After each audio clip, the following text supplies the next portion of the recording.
Monsieur le secrétaire général, s'il vous plaît.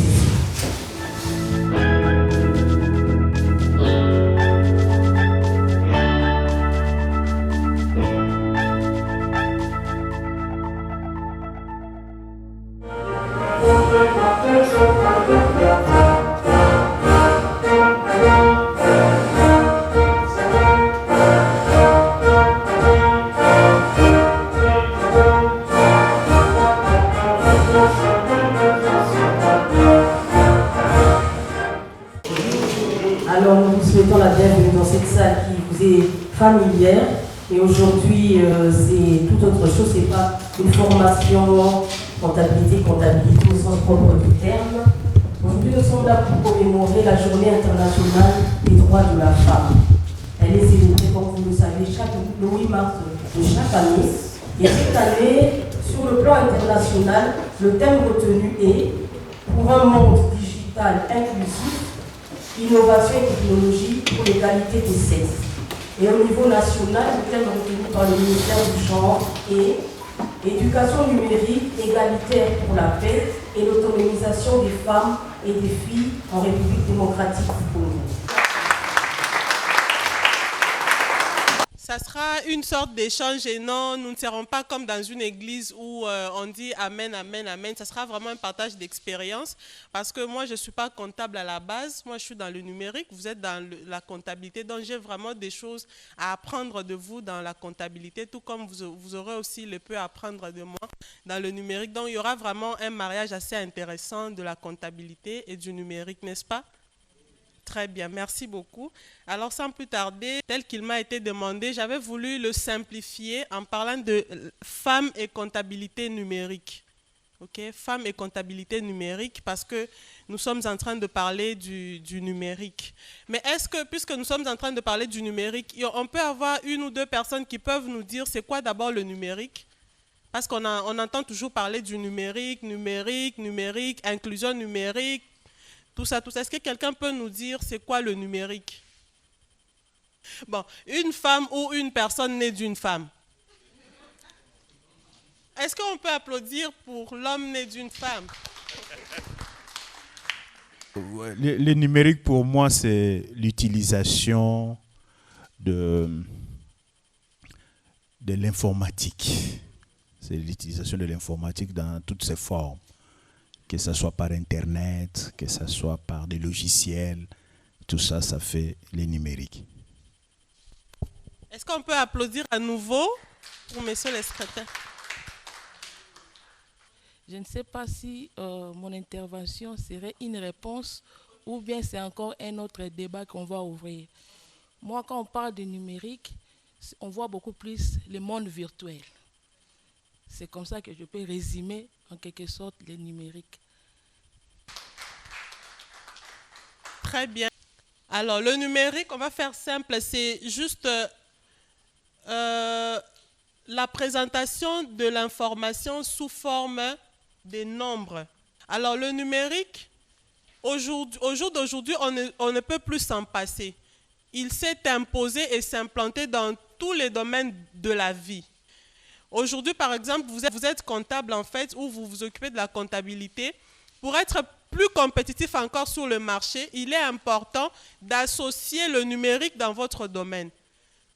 Dans tous les domaines en tout cas. Vous êtes par exemple, je ne sais pas moi, vous êtes médecin, vous êtes, je ne sais pas moi, architecte. Aujourd'hui, vous n'allez pas demander, un architecte ne va pas venir au-devant de vous avec des papiers. Vous voulez voir un peu à quoi ressemblera votre maison. Il ne va pas vous amener ça dans un papier, il a dessiné des trucs, c'est lui-même qui va comprendre.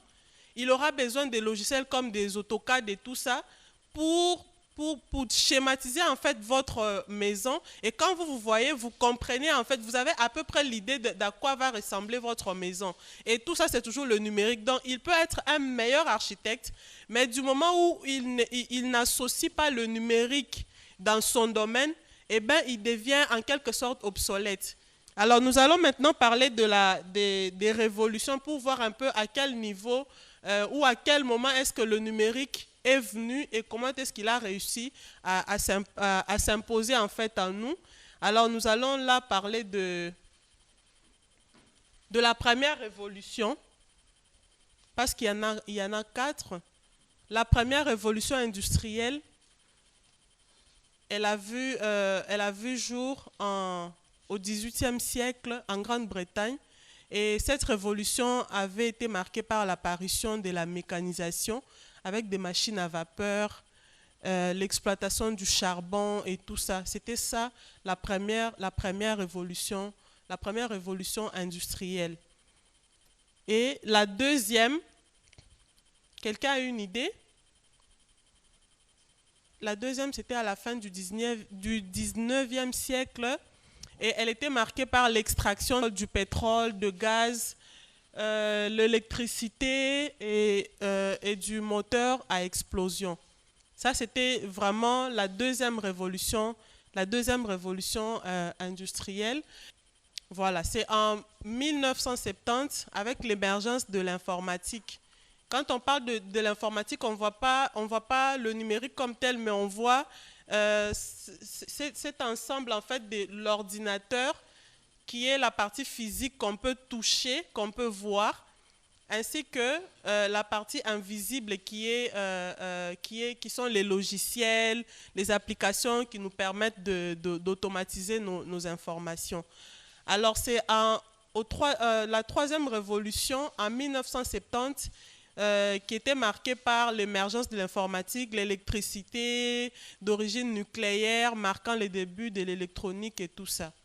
Et maintenant, la quatrième révolution, qui est celle de nos jours, vous voyez, et avec cette interconnectivité, la mondialisation, c'est vraiment la quatrième révolution. Donc, le numérique, c'est notre ère. Nous sommes dans l'ère du numérique. Ce qui veut dire que il est important pour nous de nous familiariser et de nous adapter avec le numérique. On ne doit pas toujours rester loin du numérique, ne pas vouloir le changement, rester toujours conservateur des vieilles habitudes. J'écris déjà, je suis à l'aise avec, je fais déjà ma comptabilité avec vous sans vos histoires. Là, je ne sais même pas, d'ailleurs, ça m'embrouille. Non, nous devons être vraiment révolutionnaires, nous devons utiliser ce qui est à notre portée. On ne doit pas rester dans l'ancien système alors qu'il y a des choses qui nous facilitent la tâche actuellement. Et voilà, nous allons maintenant parler de pourquoi peu de femmes s'intéressent au numérique. Est-ce que quelqu'un peut nous dire pourquoi? Pourquoi il y a peu de femmes? Même nous autres qui sommes dans le numérique, là, on nous dit, mais toi, on ne comprend pas. Ce sont des histoires des hommes. Ce sont des histoires des hommes. Tu es allé faire quoi là-bas? Donc, tu es un homme raté. Tu es un homme raté. Alors, dites-moi un peu, puisque j'avais dit que c'était un échange, pourquoi il y a peu de femmes dans ce domaine du numérique? Oui, madame. Généralement, la compréhension que nous donnons au numérique, c'est un domaine qui est difficile peut-être à aborder et à comprendre et à utiliser. Et vous verrez que beaucoup de femmes n'arrivent pas à maîtriser, bon, prenons ce que vous avez dit là, l'informatique, ainsi que tout ce qui les accompagne. Alors, ça, c'est difficile dans un premier temps peut-être de trouver une femme qui est là en train peut-être de concevoir un programme et tout ça. Elles sont là, mais elles sont peu nombreuses parce qu'ils disent que ça demande beaucoup de réflexion, beaucoup de sacrifices et d'abnégation, d'intelligence et tout ça. Donc, raison pour laquelle nous, femmes, tellement que nous nous retrouvons toujours dans notre état de faiblesse ou bien d'infériorité. Donc, nous ne voulons pas fournir cet effort-là pour atteindre l'objectif assigné au numérique. Voilà un peu selon ma compréhension. D'accord, merci beaucoup. Mais est-ce qu'on peut applaudir pour maman? J'aimerais quand même qu'on applaudisse à chaque intervention pour encourager les autres. S'il vous plaît, maman, vous permettez que je donne d'abord le micro à monsieur? Merci pour la parole. Moi, je veux plus aller sur le côté culturel. En Afrique, on a ressorti la femme comme la mère qui doit s'occuper des enfants. La mère s'occupe du foyer. Donc, du coup, tout ce qui paraît un peu compliqué, à la base, ne concernait pas la femme. C'est l'homme qui devait aller chercher, c'est l'homme qui devait beaucoup réfléchir. Et cette culture, même indirectement, elle est un peu restée dans la femme africaine. Ce qui fait que l'initiative d'aller vers les choses difficiles est un peu compliquée. C'est difficile pour une femme de prendre l'initiative, de s'orienter vers une chose compliquée parce qu'elle est dans la peau de la mère, celle qui doit s'occuper de l'enfant. Étant africain, on voit la femme comme la mère qui doit s'occuper des enfants. Merci beaucoup. Est-ce qu'on peut applaudir pour monsieur? J'ai vu qu'il n'a pas parlé seulement avec toute sa bouche, mais il a parlé aussi avec tout son cœur. Merci beaucoup. En fait, moi, je complète un peu ce que mon collègue a dit. C'est que l'accès en fait à l'éducation, d'abord des femmes, est quelque chose qui n'a pas évolué en fait aussi rapidement en Afrique que dans d'autres continents, en Europe par exemple. Et donc cette situation fait qu'aujourd'hui, eh bien, non seulement que les femmes ne s'intéressent pas vraiment au numérique au vrai sens du terme, mais également au fait que la culture, comme l'a si bien signifié mon frère Okana, c'est que la culture et aussi l'accès à l'éducation, c'est quelque chose qui n'est pas encore ouvert totalement aux femmes. Et de ce fait, l'inclusion dans le numérique connaît en fait un certain retard quant au fait que les aspects culturels ne le permettent pas encore. Donc c'est un peu ce que je voulais rajouter un tout petit peu. Bien, je me situe un peu aux antipodes de réflexions qui ont été émises tout à l'heure, simplement parce qu'aujourd'hui, nous célébrons la femme. La femme n'est pas inférieure à l'homme. La femme est l'égale de l'homme. La femme partage la même dignité que l'homme. Les réflexions qui ont été émises tout à l'heure, il faut les situer dans les contextes purement historiques. Du point de vue de l'histoire, nous acceptons ces réflexions. Mais du point de vue du temps présent et du futur, nous situons vraiment au contrario de telles réflexions qui réduisent la femme à sa plus simple expression. Nous sommes des modernistes qui proposons à ce que la femme puisse intervenir dans tous les secteurs, tous les domaines où évolue l'homme. Premier élément. Deuxième élément, c'est que du point de vue du quotient intellectuel, je ne sais pas s'il y a des études qui ont démontré les caractères inférieurs de la femme. Je ne pense pas.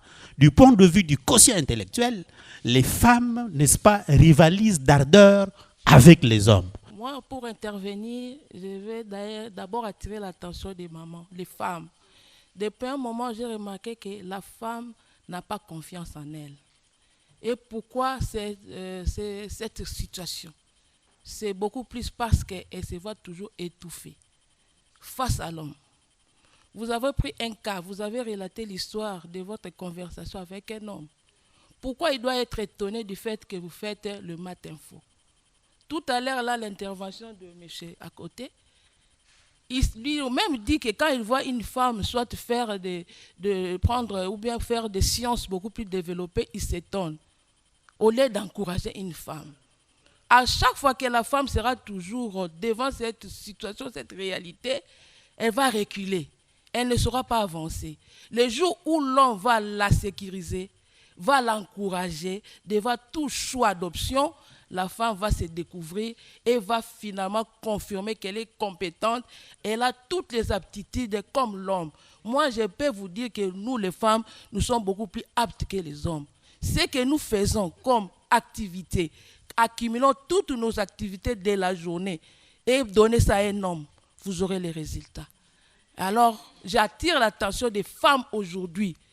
Vous êtes capables d'affronter même les numériques jusqu'à 100%. On est plus que les hommes. C'est ça mon intervention. Ça sent la guerre des genres. Moi, je n'entre pas dedans. Je n'entre pas vraiment partout.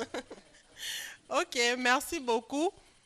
J'ai vraiment aimé ces échanges et tout ce que vous avez épinglé. C'est vraiment ça, en fait, comme monsieur l'a dit, c'est lié à la culture. Et c'est vraiment tous ces préjugés. C'est pour ça, moi, j'avais mis ça comme ça. Ce sont des préjugés, en fait. Parce que, comme l'a dit aussi, je reviens à l'intervention de monsieur, il n'y a aucune étude scientifique qui a montré que les femmes sont inférieures, sont inaptes pour faire des métiers qu'on appelle souvent STEM. Ce sont des acronymes. C'est un acronyme en fait qui veut dire sciences, technologie, ingénierie et mathématiques. Okay? Ce sont des domaines à caractère technique tels que la physique, mathématiques, informatique, je ne sais pas moi, électronique, tout ce que vous connaissez où il y a trop de mathématiques. Ça se retrouve en fait dans un domaine, dans un acronyme qu'on appelle STEM. D'ailleurs, j'avais fait un documentaire qui retrace en fait le parcours de certaines femmes qui ont réussi dans ces domaines-là de STEM pour justement le projeter et encourager les plus jeunes à aimer ces domaines-là. Parce qu'elles avaient dit dans une de mes recherches que j'avais faites qu'elles ne connaissaient pas en fait des femmes qui ont réussi dans ces domaines-là et pour elles pensent que c'est vraiment des domaines réservés aux hommes. Et pour répondre maintenant à votre question, pourquoi on classe les femmes dans la catégorie des vulnérables, je dirais que c'est tout à fait normal en fait. Quand déjà, dès le bas âge, avec tout ce qu'on a donné comme exemple, on dit, toi tu ne peux que être bonne pour le ménage, être bonne pour, je ne sais pas moi, pour la maternité, et autre chose, tu n'es pas capable. Qu'est-ce que vous voulez qu'on fasse? Et c'est la même chose avec un handicapé. On sait que la personne, à il ne peut pas faire ceci, il y a des fonctionnalités qu'elle ne peut pas faire parce qu'il est handicapé physique, par exemple. Et également, on dit aussi à la femme, toi, tu ne peux pas faire telle chose parce que tu es juste femme. Sinon, tu ne sais. Donc, ces préjugés-là et cette notion culturelle, ça constitue des barrières qui sont des handicaps et c'est ça même cette vulnérabilité pour laquelle maintenant on doit se battre et combattre pour qu'elle cesse d'être dans cette catégorie-là et aller dans l'autre catégorie. Et c'est ça même tout le combat qui est en train d'être mené. Ok. Non, il y avait déjà une main là-bas. Et surtout que lui avait dit que les femmes sont capables de... Oui. Ah, ok. Lui, il avait encouragé les femmes, donc je viens... Bien. Je reviens. Merci beaucoup, monsieur le sujet Mbouyamba, pour vos interventions. En ce qui me concerne, je voudrais ici, rentrant dans le thème de la femme et le numérique, madame l'animatrice relevait par exemple l'économie domestique. L'économie domestique, mes chers collègues et monsieur le sujet, c'est de l'économie que gère avec beaucoup d'aisance la femme. Cette économie domestique qui consiste, n'est-ce pas, à s'assurer, n'est-ce pas, de rentrées financières pour s'occuper du ménage, l'acquisition, n'est-ce pas, de provisions, n'est-ce pas, l'habillement des enfants, de l'homme, de la femme elle-même, n'est-ce pas, l'accueil de visiteurs, voire même les constructions, parce que au niveau domestique, on peut, n'est-ce pas, intégrer l'aspect investissement en construction, par exemple. Mais à part l'investissement en construction, il y a l'aspect soulevé par M. le sujet, l'éducation des enfants, qui est aussi un investissement, mais sur le plan immatériel. Bref, tout ça, ça relève de l'économie domestique. Donc, par rapport à l'économie domestique, voilà un domaine où les femmes, n'est-ce pas, peuvent, n'est-ce pas, utiliser utilement le numérique pour asseoir cette économie domestique et éviter, n'est-ce pas, les improvisations ou parfois aussi des moments de crise. Par exemple, au moment où on ne sait pas avoir suffisamment de rentrées financières, en quoi l'économie domestique peut nous aider, n'est-ce pas, à faire face, n'est-ce pas, à des manques ou à, n'est-ce pas, à des difficultés, n'est-ce pas, au niveau de la maison. Ça, le numérique peut mieux aider les femmes, n'est-ce pas? C'est un cas concret où le numérique peut mieux aider les femmes à mieux programmer ces genres d'activités.